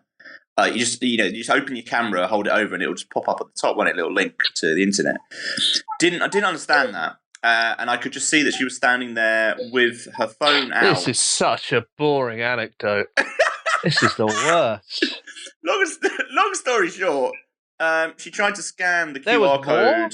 Yeah, well, long story short, she was trying to scan the QR code and ended up just taking 5 selfies of herself by accident. So if the virus kicks off from near me... Yeah, we're fucked. I blame her. That's worrying, isn't it? I blame her. The QR codes are doing well. And do you know what? Maybe it's time they get the recognition they deserve, those little digital friends, you know? I'm a bit worried about them. They all just turned up out of nowhere. You know, like there was a point where they were just like, "Oh, QR codes," and you were like, "What's that?" And they were like, "Oh, it's just there now." You ever been on the tube? When I used to live in Brighton, they used to just have this huge QR code on a billboard. Like when they first came, I was like, "Is this like the first? Is this an alien invasion? What's happening here? Do you have to scan that? Why like, are these dots?" Hold it up like that. Like I say, this was back when you needed to have the app, which I never got because I didn't see the point of it. Understandable, really. It was more for BlackBerry, wasn't it? Remember BlackBerry? That was fun. God. Yeah, vaguely. A mate of mine had a BlackBerry until a year or two ago, actually. I think. Oh, did they? Did they? Yeah. Fucking hell. Weird, isn't it? They were like, "Oh, I like the keyboard," and I was like, "You are aware that normal phones also have a keyboard now?" They were like, "Yeah, but it's not as tactile, is it?" I hate to break it to you, Jake, but I did have a BlackBerry as well. Only until a few years ago. You? Yeah, it was. I found it an interesting ride. Put you on a register for that kind of thing. I felt professional. I felt like a businessman. I was a businessman with a business plan, and I said, "Let me handle 10-year out-of-date businessman. Handle my business down." It was good fun until people started taking the piss, and then I realised that I was instantly. I was way out of my league. Took the piss, I would imagine. Someone turned to me and just went, I've got a BlackBerry as well. God, people take the mickey all the time. I was like, "Oh yeah, me too." And she just went, "Oh yeah, like it's mad, isn't it? I can't believe work give us, BlackBerries." And I just went, "Oh, mine's just my phone." Not doing well with the anecdotes today, are we? So another Sky have tweeted.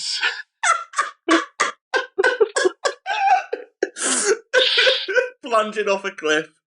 Or another Sky tweeted. They're tweeting, "Oh, go on, someone make a giant..." Sorry, I did the intonation entirely wrong. They said, "Oh, go on, someone make a giant Facebook grouse hunting event." They haven't put any grammar in. I don't know when to pause until I've read the whole tweet. Basically, they want someone to make a giant Facebook grouse hunting event because the news has come out that social distancing rules don't apply to grouse hunting, which I guess is because it's a sport, but like... A sport. Isn't it outside in like a field? So, so when would 6 people need to... I mean, what are you doing? You're shooting, right? Also, you need 7, like more than 6 people like next to each other for that. To stand within 1 meter of each other, just like hold it in. Do you know what I mean? Yeah, like spread out. It's like when you're at primary school and people play football and they all just chase the ball around. So there's just like a huddle of children. It's like, come on, guys, take your positions. Just want to flag that overall, actually, just don't do it. Actually, turns out. Well, yeah, that too. Don't hunt grouse. Yeah. Actually, I don't even really know what a grouse is. I know it's a bird, but like, if a grouse knocked on the door, I wouldn't know it was a grouse. I only know of grouses because of, is it grouses or grousei or a gaggle of grouse? Just grouse, I think. Just grouse. The only reason why I know of them is obviously through the famous grouse, which is the famous whiskey. Again, other whiskies are available. Oh yeah, of course. So they're just sort of like a weird pheasant thing, aren't they? Little got a cracking plumage, but that's about it. Wonder what they taste like. Well, that's why they're shooting them, right? Well, I don't know. Like, I think the issue is that this has been allowed to go on. This is allowed to happen because it is a sport, whereas that puts them in the same category as like football and tennis. Yeah, but like less birds die in tennis. I mean, unless like Djokovic gets angry, which we've seen, he's never going to hit a bird.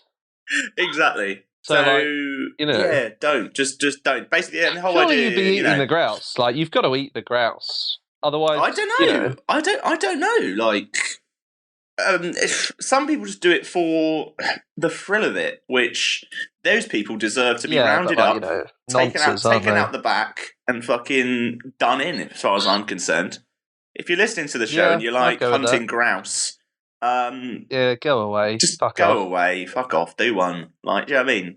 We'll hunt you soon because we will. And one day, the purge is coming. Is all I'm saying. And I will be wearing the clothes of 1 million people who dare cross me and grouse hunting. You gonna set up the Facebook group, Jake? That was a lot. A lot there. It's been a tough week. I don't know what to say. I've got a tweet. I've got another tweet. Have we got a song that we could play? Maybe. Maybe that's that covers the format it of the show. Really. Maybe that covers it. You got so invested in your bizarre purge monologue that you forgot to play a song. What's your favourite track by Another Sky, Jamie? I think my favourite track by Another Sky is Avalanche. Is that your favourite track, Jake? Well, it's the one we're playing. So yes, this is Avalanche. Avalanche fell from your roof. You let it drown and bury you.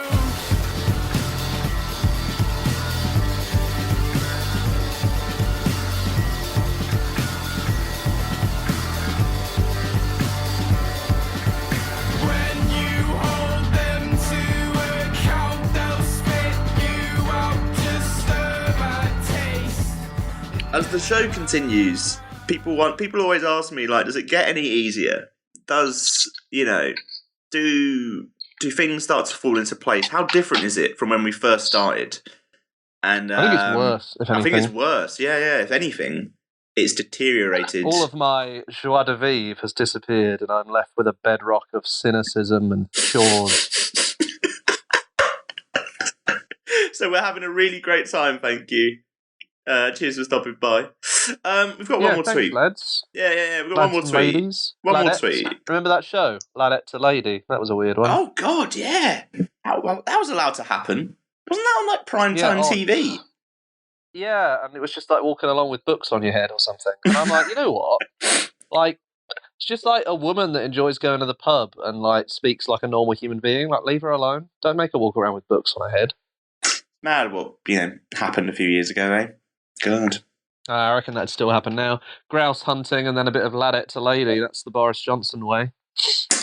Oof. Do you know what isn't the Boris Johnson way? I don't. I only know the Boris Johnson way. Please enlighten me. Tweeting about your favourite band. And that's exactly what Halsey has done. She has tweeted, she said, "It's been years and Wolf Alice is still my favourite band of all time ever, hands down." Wow. No punctuation in that one either. There's actually a full stop at the end of it. But why? So, surely there should be like a comma after something. Jake, like I'll be hands down. Jake, I'll be honest. Maybe. If we're going after punctuation on Twitter, I think there's a lot of other things we need to clear up on Twitter first. I'm just saying Twitter could do with a sub editor. That's all. What? Someone just sitting there being like, before you tweet. Everyone in the world. There's one person just sat there, just like, grammar. Okay, cool. Yep, send it out. Like, your tweet has been approved. Second issue with that, Wolf Alice is still around. They've only got 2 albums. Like, yeah, she's making it sound like it's like Fleetwood Mac or something. Maybe years, decades, hundreds of years. But when it Wolf depends, Alice. It depends when Halsey first, decided that Wolf Alice was her favourite band. I suppose because if Wolf Alice, it's going to be less than 10 years, isn't it? Yeah, necessarily. Yeah. But if it was like her favourite band, like I don't know, in 2014, you'd be like, oh well, that's my favourite band right now. But I don't know, I've got 6 years yet before I have to. Pick this back up again on Twitter and have a discussion about it. Yeah, true. And a lot could happen since then. Isn't it? It is fun knowing people's favourite bands. It is fun, actually. And, we love it when, legends support legends, if you will. I think, good on Halsey.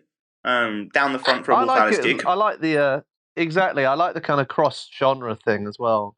Although I was right, this is the thing, right? So she said that, and I think some people are going to be like, Well, I don't see that influence there, and it's like this weird thing where like a musician says they like something, and people are like, "Oh, you mean you're influenced by them?" It's like I remember when Fontaines did the press tour for the new album, and they actually said it in the first album as well to me, but no one listened, and then they said it was like a new thing in the second album. But I'm not bitter. He's not bitter at all. Don't worry, he's not talking about us all the time. They said like, this is the new album, and they were like, "Oh, well, what bands do you like?" He's like, "Oh, we all love the Beach Boys," and everyone was like, "Oh, they were influenced by the Beach Boys." I'm like, no, like they're not saying they just like the I Beach don't Boys. belong is my good vibrations. I think "Help Me Rhonda" has a lot in common with "Living in America," and they're just saying they like the Beach Boys. That's fine. Like You can like something without immediately basing an album on it. Yeah, exactly. Yeah, it's not like Halsey's going to go out and now do like an indie album. Like she's good. Yeah. You know what I mean? That's not going to turn around. She's doing like a version of fucking Giant Peach, is she? Just says she likes the band, and that's good. It's good, and also it's good. If Halsey ever wants to come to a Wolf Alice show, whenever they next play, we can meet up. All of us. We can have a few pints. Go to the show. All of us. Yeah, by all of us. What? It's me, you, Halsey. Which I don't think I'd have that much to say to Halsey. I think it'd be quite awkward. There's plenty of discussion points, I'm sure. All right, I'll let you lead it. Oh yeah. This is an invite. If I'll just be along for the ride. If Halsey wants to go to a Wolf Alice show with us here, me and Jake, why not? Let's go along. We'll have a good time. Good show. If anyone wants to go to a Wolf Alice show, if you're listening, let us know. If anyone wants to just socialise with us, please. Please. Someone. We don't do anything outside of this. I'm literally looking at a wall. A wall. I guess on some level we're all looking at walls, aren't we? Now, I tell you what though, the only wall that I wanna listen to or look at is Wolf Alice. Ice cream. Oh, I guess so. What do you think Halsey's favourite Wolf Alice song is? How come wolves make ice cream and sausages? That's weird, isn't it?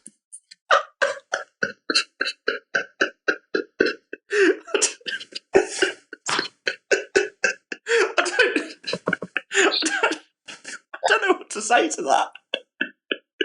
Just play the song. It was just a thought. This is I'm sure what Halsey's favourite Wolf Alice song is. It's Moaning Lisa Smile.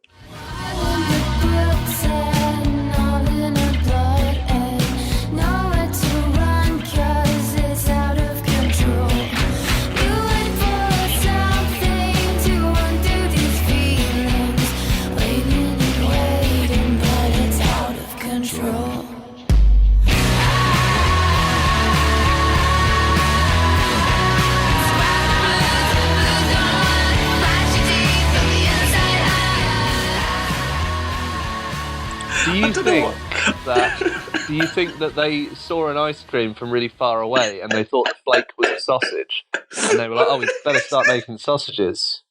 They thought it was a sausage on a stick? No, they thought like an ice cream, obviously with a sausage in it. And they were like, "Oh, well, we make the ice cream. We better start making the sausages too." I think that's even worse, isn't it? They thought that someone stuck a fucking pork sausage in. But how else do you explain it? How else do you explain it? Maybe. Well, we don't know what came first. So were they making sausages first and then made the ice cream, or were they ice cream, or like what happened there? I can't really think of two normal foods that are like more different. Really, I don't know. Maybe it was like.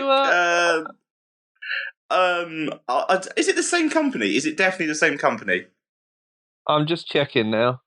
Okay, thank God. Or is it different?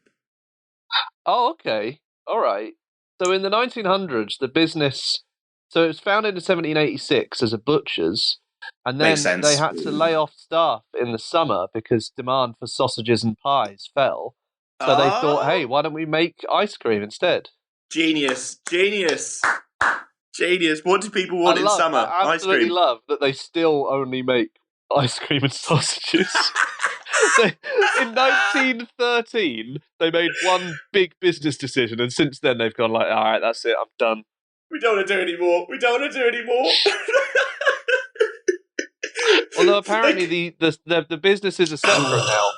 The ice cream is owned by Unilever, and the Unilever sold off the sausage bit to Kerry Group. Oh, because what? Any predictions for next week, Jamie?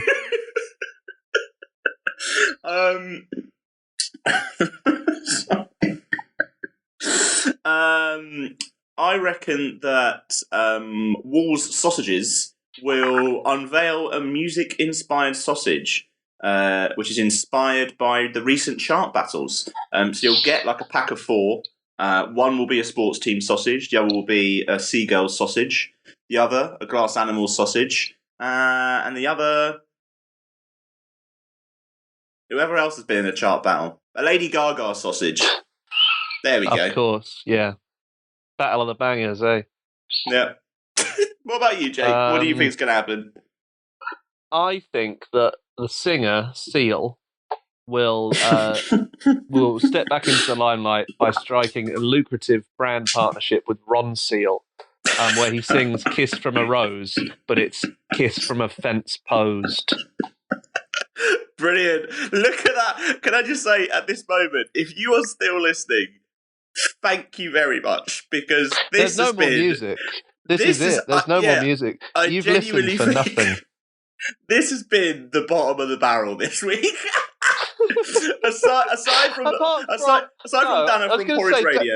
Dana from Porridge Radio. On top form. Great form. Like she has saved this show, but everything else about it, I'll be frank with you, this is the shits. This is the bottom. This doesn't get any worse than this, I reckon. That's true.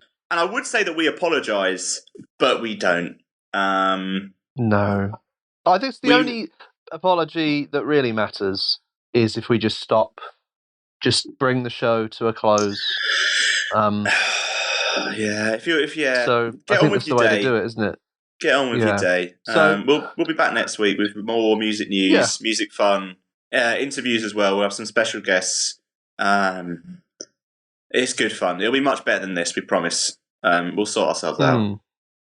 And remember, guys, the warm weather won't be around forever, so if you've got a big wash to do, now's probably one of your last chances to dry it outside instead of inside.